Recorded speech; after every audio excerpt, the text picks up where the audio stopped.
Rev up your engines!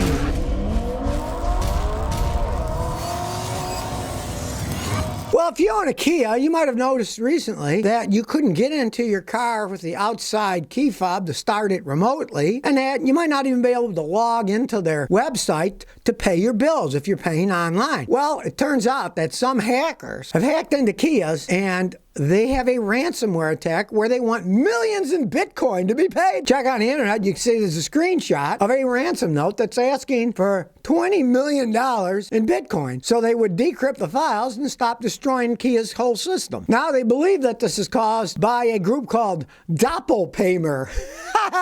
Instead of doppelganger. Now not only does it encrypt live data, but it's also doing the backup. So it's a very sophisticated system these guys have done. And they also claim they've got a bunch of data that if they don't get paid in the next few weeks, they're going to release all that data. And since people are paying, I'm assuming it has to do with credit card numbers and stuff like that. Now, of course, no one wants to admit anything, but after a bunch of news media contacted Kia, finally they made an official report where they said, we are experiencing an extended systems outage.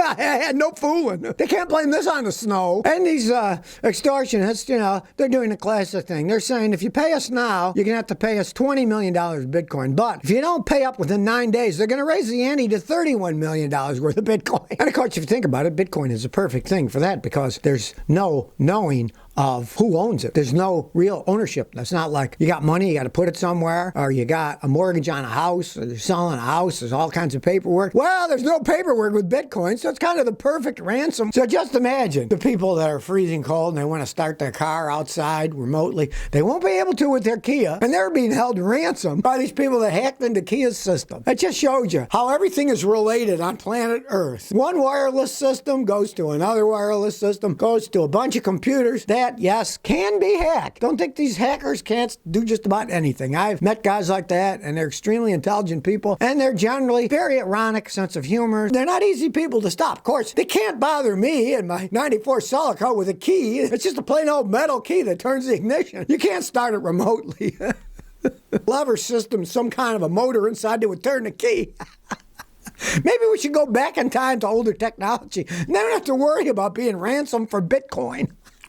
Gringo says, I got an 07 GMC Sierra Cab 5.3 with 49,000 miles. I use Amsol's signature oil, change the oil 5,000 or once a year. I have active fuel management turned off since new and haven't had any issues. Will leaving the active fuel management turned off prevent camshaft and lifter issues? Yes, it certainly would. That's a very good idea. They have found, and of course the engineers are still arguing over why it happens, but the fact is it does happen. When you have active fuel management, say you got 4 cylinders that are working when you're cruising down a highway and 4 of them are shut off. For some reason, the ones that are shut off are having premature wear. Either they're getting some kind of wear because the gasoline isn't firing and the lubrication isn't occurring like it normally occurred. The pressures are different. It's pumping in an empty system instead of a full one. But they found that the camshafts and lifters and sometimes even the bearings are wearing more on these active management ones, especially on the cylinders, the ones that are deactivated. They find that the ones that are active all the time, because you can't shut them all off or won't run. So the ones that are active all the time, they don't get the wear that the ones that are inactive. So that's a very smart move. Keep doing it, and it might last a lot longer than it would if you had that stupid system on it. It's a garbage system, just another scam to, we get better gas mileage on this. It all breaks down, wears out, and of course, by the time it wears out, you're well out of warranty. So you get another engine, they're not going to fix things. Oh, your engine's worn out, you need a new engine. So yeah, keep it turned off. Crazy Cat says, I've done a lot to my car and had it aligned, but it still pulls to one side. I have not replaced the struts. Would a worn strut make the car sway to the left? Well, yeah, of course it can. Any worn part can. When you give acceleration, the wheels have to accelerate evenly, right? The same amount. Well, let's say one strut is worn. So while the one isn't, and it's staying to the road, the one that's worn might bounce some. Well, if it bounces, one side's going to have more traction than the other, and it's going to pull one side or the other. So yes, always fix the obvious things first. If you know the struts are worn, it bounces like mad, they're leaking hydraulic fluid all over the place, change them first. Now, you said you try to check a bunch of other stuff, so, if you got bad tie rods, ball joints, that you'd have to replace it. But in your case, you don't need to do that. You said those are okay. It would just be a worn strut, and that's exactly what happened. It'll make it pull, especially when you're accelerating, because the acceleration won't be even. If one side bounces and the other doesn't, it won't have the same pulling power. So here, Sawan says, I was trying to change the transfer case after humming down on my car. Changed the wheel bearing hub and everything. Now I was changing the transfer case. When I detached it from the transmission, I found oil dripping from the transmission shaft. All right, well, it's got a bad seal then. Just have to put a new seal in it. Now, realize that when you do take the transfer case off, you're going to get some leakage unless you drain the transfer case. Mechanics that are really anal don't like messes. When they work on transmissions, transfer cases, before they do anything, they take the drain plugs out and they drain all the fluid out. So then when they take it apart, they don't get fluid leaking all over the place. But lazy guys like me, we just take them apart and then oil starts dripping everywhere.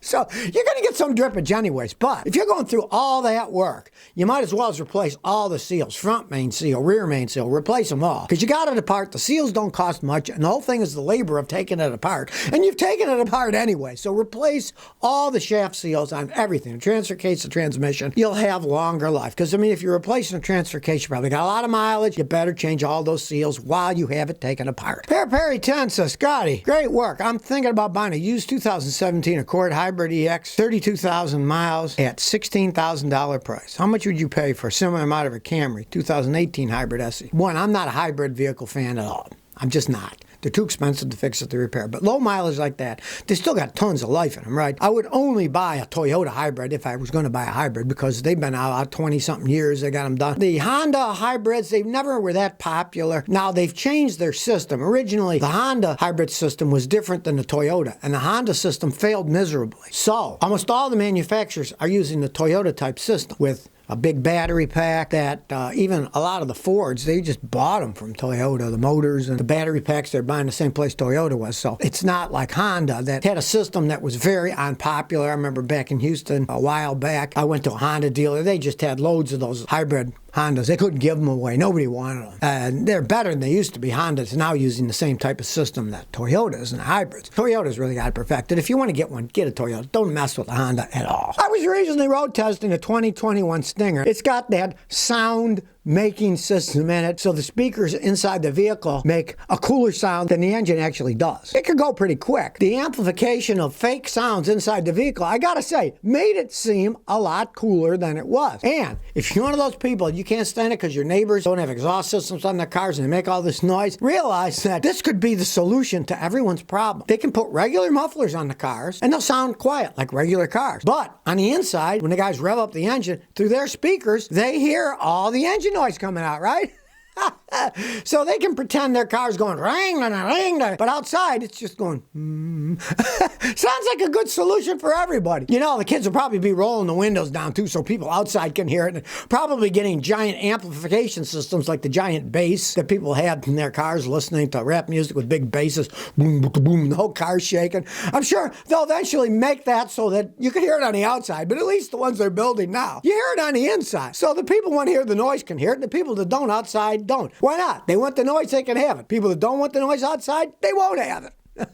There's an Australian company that has the world's first hydrogen battery that powers your home for up to 3 days, is recyclable, and is not a fire risk. They're finding a way that you can store electricity, turn it into hydrogen, and then using the hydrogen when you need to use it. So it's stored up. So especially like in Australia where this company sells it, so say you got solar panels, wind panels going in the day. Well, it can store the extra stuff and then you can use it later. Hey, you know, good idea. You know, maybe they can eventually apply this to cars or trucks or stuff. The usual, there's one problem, is that they cost so much money, it's absurd. This particular one costs $27,400. All right, so it can store electricity. Well, for $27,400, that's an awful expensive battery. Now, it's not just a battery, it's a different type of style. It uses it to make electricity, and it can power your house for 3 days if it's full of hydrogen, but, I mean, $27,800, that's an awful lot of money for a toy to have in your house, you know? And it can only store it for 3 days, and it doesn't create it from nothing. It's got to have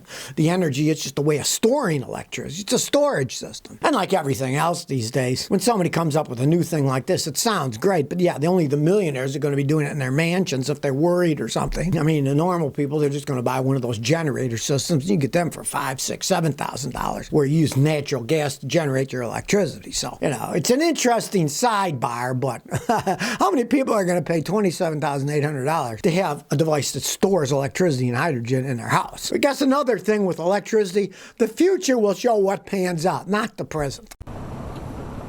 So if you never want to miss another one of my new car repair videos, remember to ring that bell.